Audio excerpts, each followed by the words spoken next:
నేను జనరల్ గా తక్కువ ఖర్చుతో ఫుడ్ ఇవ్వడానికి ప్రిఫర్ చేస్తాను. అందరికి అఫోర్డబుల్ గా ఉంటది కదా, అందుకే మీ దగ్గరికి వచ్చామండి. ఇంతకి మీకు చికెనా, మటనా, ఫిషా, ప్రాన్సా, తలకాయ పొట్టేల్ది, ఆహా ఇవన్నీ ఎంత అండి? ఎంత ఏంటి, మీరు తినిన తర్వాత డబ్బులు ఏంటయా? మీకు ఏ ఐటమ్ కావాలో చెప్పండి. అయ్యి బాబు ఏంట్రా ఇది, చికెన్ అంటుంది, మటన్ అంటుంది, నేను నమ్మలేకపోతున్నాను రా. ఏ మంచిదే అంతేనా? ఏంటి నాన్న డిస్కషన్స్?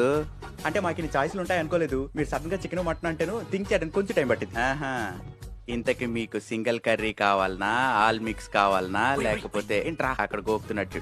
ఆల్ మిక్స్ అడిగితే ఎలా ఉంటుంది అంటావు? సింగిల్ కర్రీలో చికెన్ ఫుల్ తినరా? సింగిల్ చికెన్ కర్రీ ఇవ్వండి. అర్థమైంది, నువ్వు చికెన్ లవర్ అని.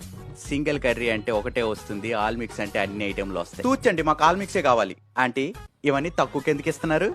ఊరికే మాత్రం కాదు, నేను మంచోడినని నా కార్ పెట్రోల్ లేకుండా వెళ్తుందా? వెళ్దు. నేను కట్టాల్సిన బిల్లులు ఉంటాయి కదా కదా. ఇలా చూడు, ఆల్ మిక్స్ కు ఒక 1000 రూపాయలు తీసుకుంటా. మా గెటబుల్ చూసి మీరు అపార్థం చేసుకుంటున్నారు. మాకంత పొజిషన్ లేదండి బాబు.